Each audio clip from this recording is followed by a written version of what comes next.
I'm Jazz Tahalak. We're at CSIC Global in Riyadh. We're wrapping up day 4. Taking stock starts now.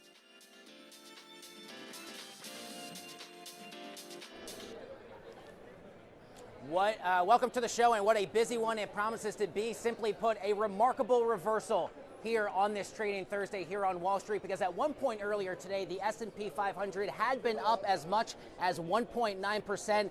Man, oh man, if you left your trading desk and didn't pay attention, you're probably in for a bit of a shock if you're tuning in to see the tail of the tape into the close. The S&P 500 now expected to finish down at session lows, down almost 1.6%. That tech reversal really responsible for a lot of the trading volume here in the afternoon. Earlier this morning, things seemed all good. A lot of optimism among investors from Jensen Huang and NVIDIA's forward-looking forecast, perhaps enough to assuage the concerns of investors over the durability of the AI trade. Those concerns came back in no uncertain terms. Tech giveth, tech taketh away. Tech now leading losses down to the downside. As tech goes, so too go the broader markets. And man, oh man, what a stunning reversal. I've been doing this a long time.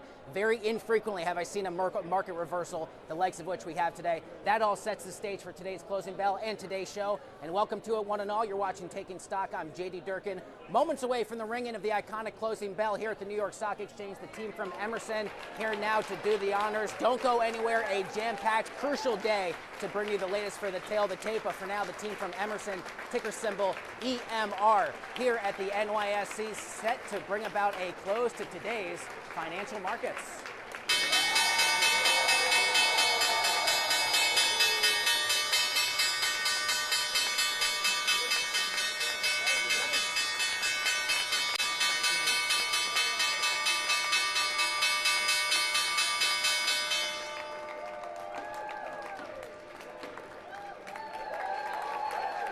There you have it.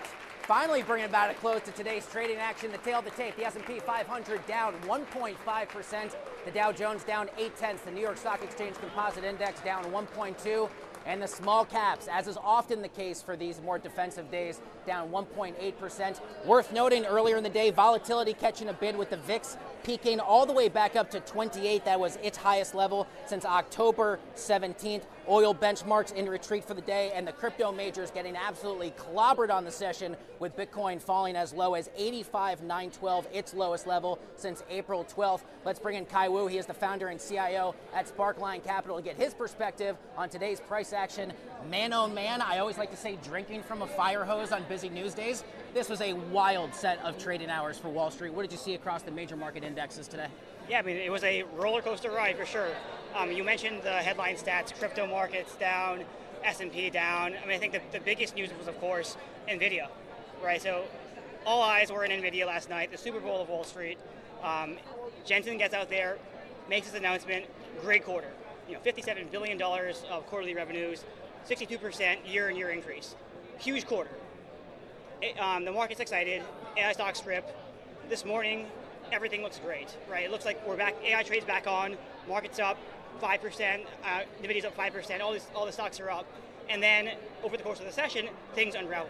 So here we are today, as you mentioned, the market's down 1.5, NVIDIA's now down over 3 percentage points, right? So this is kind of a crazy situation where, they do pretty much the best possible thing they can do, completely good execution this quarter, yet prices are down. What happened? Why? Yeah, exactly. Give me your perspective. I mean, we talk about the S&P 500 being so heavily consolidated behind these names like NVIDIA, like Microsoft, like Meta, which is great when those names are ripping to the upside, because maybe at the expense of the S&P equal weight, the broader markets go with them. But man, oh man, we get a sharp reminder of the heavy consolidated. What more will you be looking for between now and the end of the year out of those mega cap names? Yeah, look, I think you're having an important problem. A third of the S&P, 40% of the NASDAQ are concentrated in the Mag 7 stocks, NVIDIA, the hyperscalers who are their biggest customers, Tesla, so on and so forth, right? So that creates a lot of concentration behind a single trade. Is AI on or off?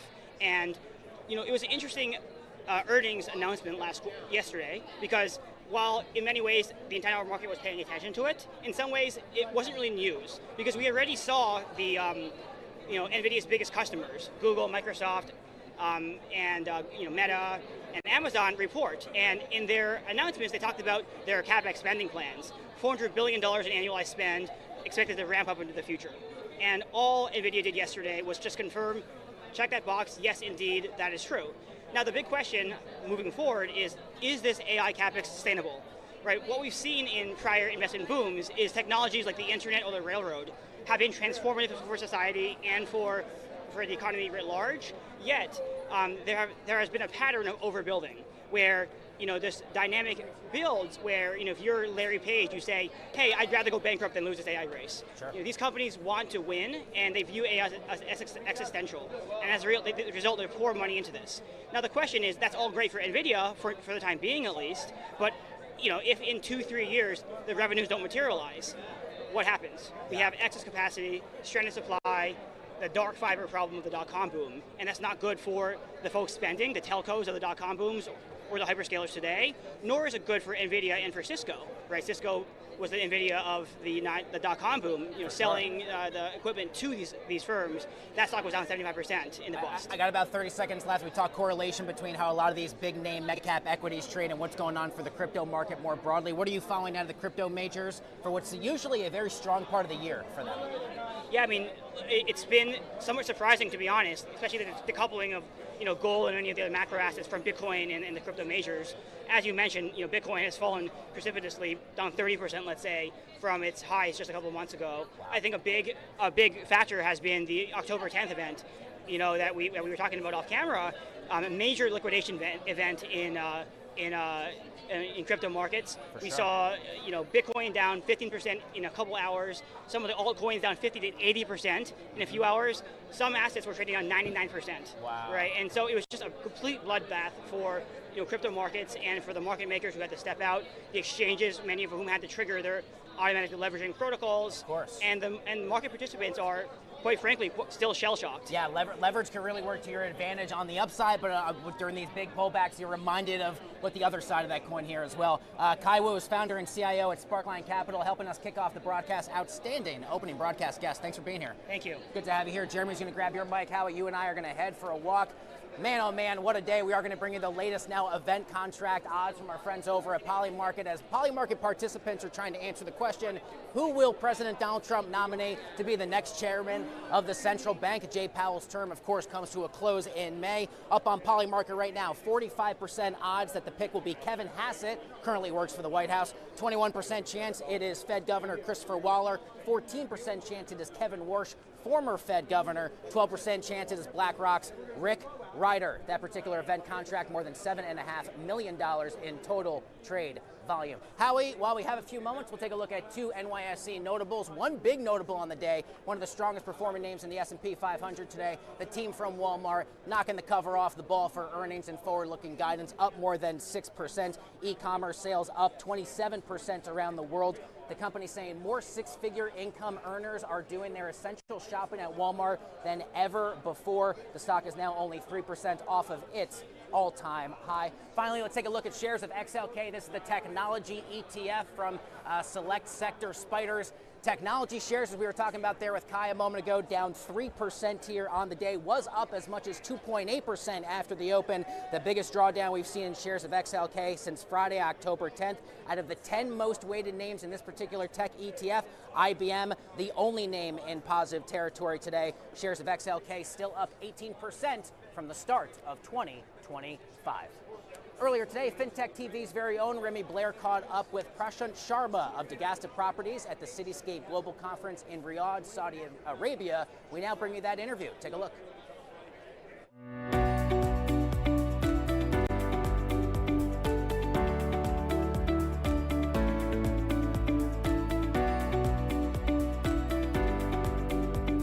Dagasta Properties is a Dubai-based real estate developer that focuses on high-quality residential properties. This does include a mix of affordable housing as well as luxury developments. The company is attending Cityscape Global 2025, and joining me now is Prashant Sharma, Head of International Business for Dagasta Properties.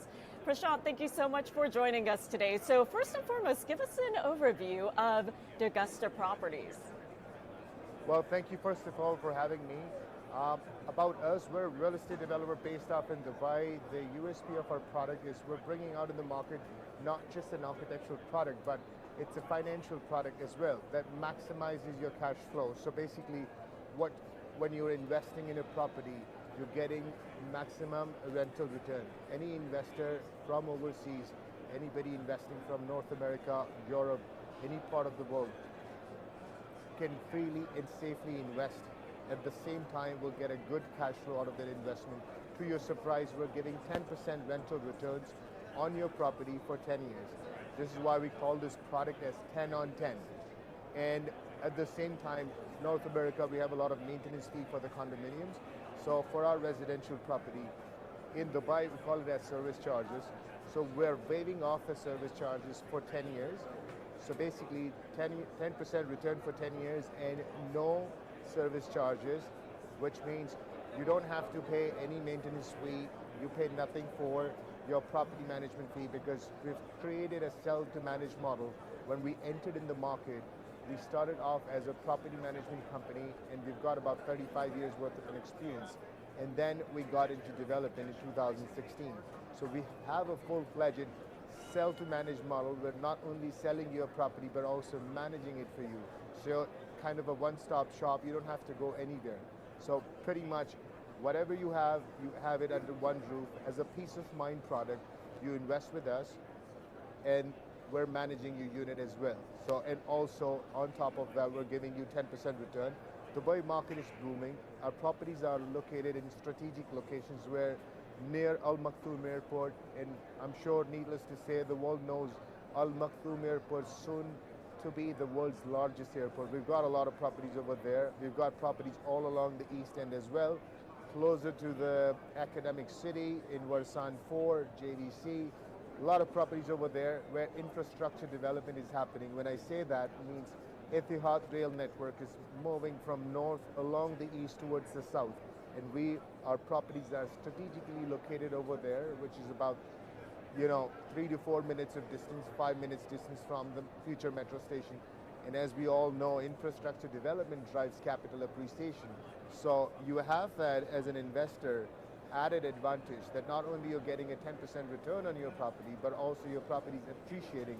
The relative index will increase in comparison to any saturated areas when you are investing. Thank you. So, Prashant, based on what you just said, can you take us through the direction of the brand for the next year, as well as insights into future plans? Sorry, could you say that again? Yes, if you could share the direction for the brand and also the next year alongside future plans for the company. So the future plan for the company is to expand further. We're expanding our horizon. We've opened multiple locations where we have an office in India, we have an office in Singapore, and we're recently opened an office in New Cairo in Egypt. And we plan to expand our territories, have an extended arm here in Saudi. Saudi market has accepted us with the open arms, and Saudi Arabia market being our number 3 top investor when it comes to investing with regards to property. So definitely plan for the next year. We would wish to, have our dedicated office, and we've confirmed our participation for Cityscape Global 2026. So we are coming back here.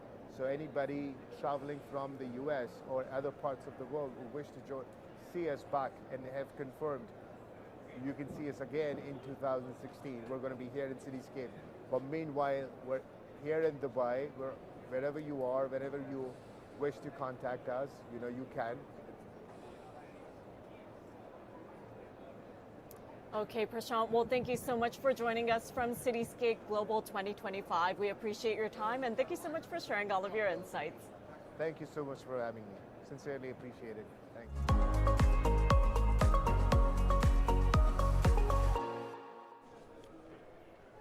Welcome back to the broadcast, one and all. You're watching Taking Stock live from the trading floor of the New York Stock Exchange. Time now for the latest headlines you need to know in the worlds of fintech, crypto, and artificial intelligence.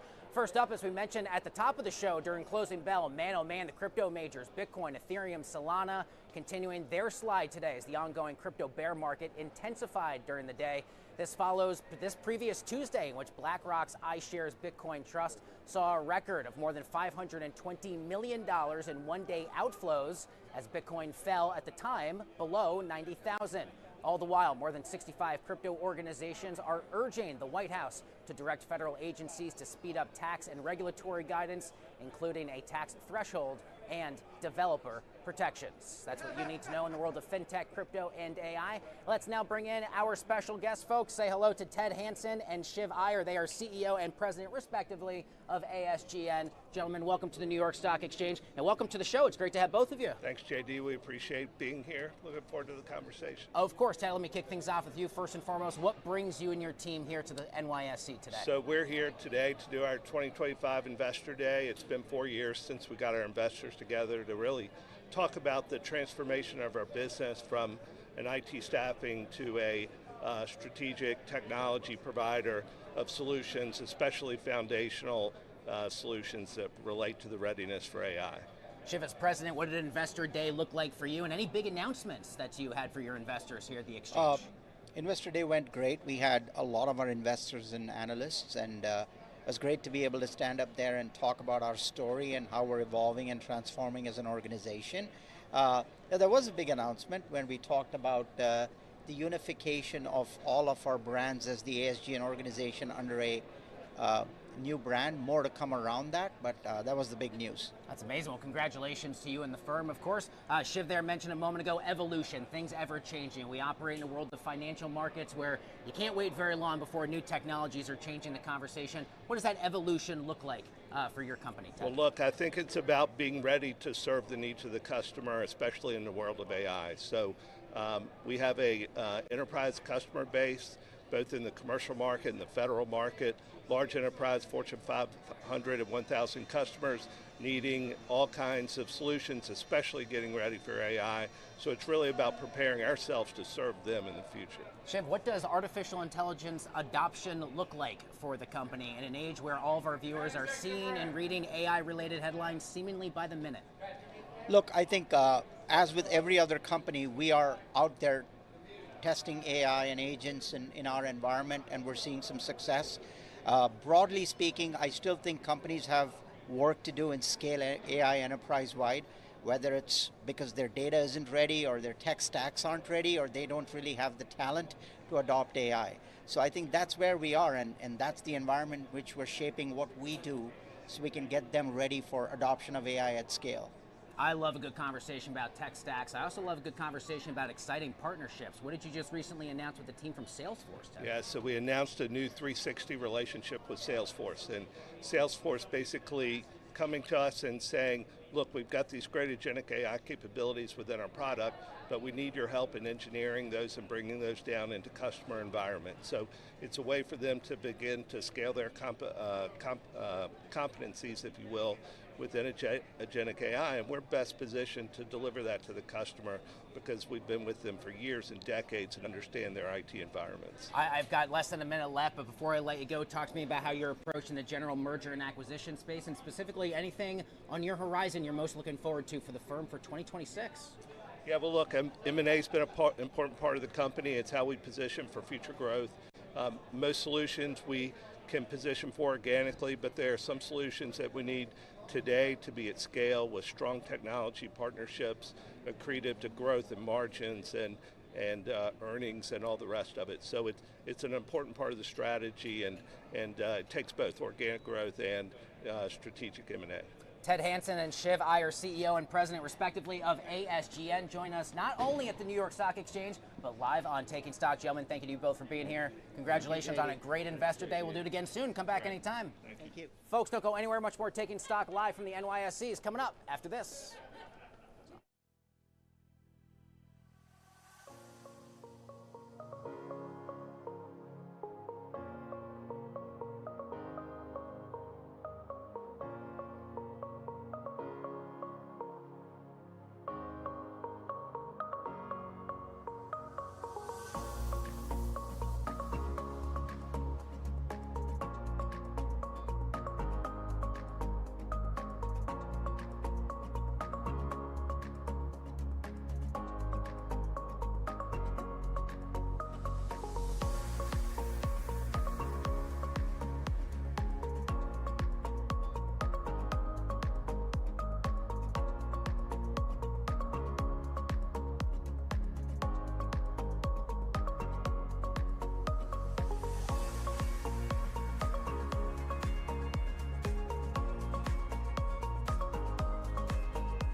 Welcome back to the broadcast, folks. You're watching Taking Stock live from the trading floor of the New York Stock Exchange. Say hello to the team that just rang the closing bell from Emerson. We got Mike Bachman, CFO, and Ram Krishnan, the COO of Emerson. Gentlemen, welcome to the exchange. Welcome to the show. Great to have both of you guys. Thank you, JD. It's great to be here. Absolutely. Ram, can I kick things off with you? What was the experience like for you and the team to be down here at the New York Stock Exchange ringing the bell today? Well, a lot of energy. We were here 3 years ago and we announced the transformation of the company, and to come back here and have the meeting today and then get together with the team to ring the bell, lots of energy, lots of excitement, and we were pumped. Mike, your colleague here was just mentioning the meeting. Talk to me about Investor Day. What did it look like, and how do you and the team prepare to have such a big event here at the Exchange? Wow, the Investor Day takes a ton of work, JD, as you can imagine, to get ready. It's an important day for us. We had a great day here at the Exchange. We presented our story. I think people like the story, and we just had a great day. Ram, for anyone who's watching who might be a bit unfamiliar for Emerson, give us more of an introduction, and really what would you say are among your top priorities right now here in Q4? Yeah, I think Emerson is a global automation company. We have a complete technology stack to automate mission critical industries like power plants, refineries, oil and gas platforms, life sciences. And for us today, it was all about how we've changed the company to be an automation leader that can grow at 4 to 7 through the cycle. We've upped the growth profile of the company. We talked a lot about innovation and commercial excellence fueling that. We talked about our operational excellence cadence to drive world-class margins, and then a shareholder-friendly capital allocation framework in this plan, which was important for investors to hear. So let me ask you then a little bit more about that framework. What has it looked like overall, a little bit under the hood of the financials of the success the company has had so far here in 2025? Yeah, we talked about 5 important numbers: $21 billion of revenues by 2028, 30% adjusted segment EBITDA, $8 of adjusted earnings per share, $12 billion of cumulative cash flow over that period, and a 20% free cash flow margin. And we're, as Ram said, we've repositioned the portfolio and the transformation to drive those kind of financial results. And we're also talked about $10 billion return to shareholders in the form of dividends. We've increased the dividend 5% this year, and we're counting on dividend increases in the future and $6 billion of share repurchase over that time. So we feel like we're in great shape financially, and really pleased with where we are. And Ram, speaking of the future, not to get too in the weeds of like forecasts and guidance and wonky Wall Street talk, but give me some perspective about the things you're most excited about on the horizon for Emerson as we soon enough turn the page to 2026. Yeah, I think the innovation underway across the company. I think that's really what is most exciting. It's exciting for shareholders because that innovation is going to translate into the outsized performance and deliver on the numbers Mike talked about. But most importantly for our customers, we're stewarding the industry towards autonomous operations, both in production and test. And we laid out a story on all the innovation underway in the company, customer-centric innovation that's going to move the needle for our industry and our customers, and that's what we're most excited about. Ram Krishnan, COO, Mike Bachman, CFO of Emerson. Gentlemen, thank you both for being here. Thank you. Congratulations on a great Investor Day, and thanks for joining us here on the show as well. It's great to have you. Folks, don't go anywhere. After a quick break, the latest from Money 2020's Chief Strategy Officer, Scarlett Sieber, and so much more of Taking Stock you do not want to miss. Don't go anywhere.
Welcome back. It's Scarlett Sieber from Money 2020, and this is Hindsight 2020, where we look back at the financial moments that changed everything. Today we're going to be rewinding to the second week of November 2008. While the US was busy panic patching Wall Street, China was busy writing checks, very big ones. All right, settle in. It's November 2008. I was actually living in China at the time. Lehman had already cratered. AIG was getting triaged like the financial ER patient that it was at the time. Citigroup, moments from collapse. The West was in full freakout mode, much like my toddler after picking him up from daycare. And then China stepped in like, hold my wand. They dropped 4 trillion won stimulus package, roughly 586 billion USD, the biggest in Chinese history. No hesitation, no committee delays, just boom, here we go. I wish I had won, but I only got dollars out here. That's all right. Why? Because China saw the writing on the wall. Their export-driven economy was about to take a global buyer strike.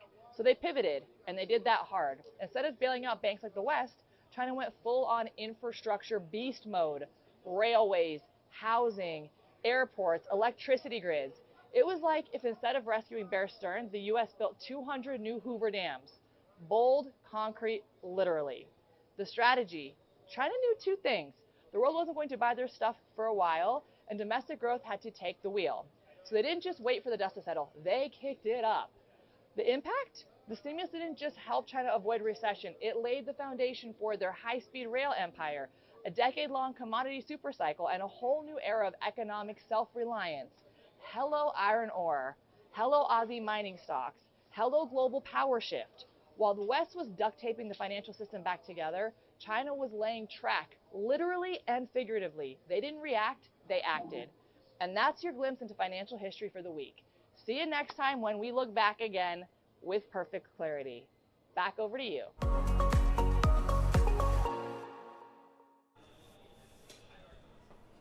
Welcome back to the show. We'll get you quickly caught up on the way the major market indexes performed on this major reversal here on this Thursday. The S&P 500, final tail of the tape, down 1.5%. The Dow 30 components down 0.8%, and the small caps bearing the worst of the defensive risk-off trade for investors, down 1.8%. Bitcoin currently in retreat over 4.5%, currently sitting at 87,282. All 7 of the mega cap, also known as the Magnificent 7 stocks, all down in negative territory. That's going to do it for today's show. Tomorrow morning, 9 a.m., NYSE TV Live and FinTech TV Live, count you down to the open, and we will see you tomorrow.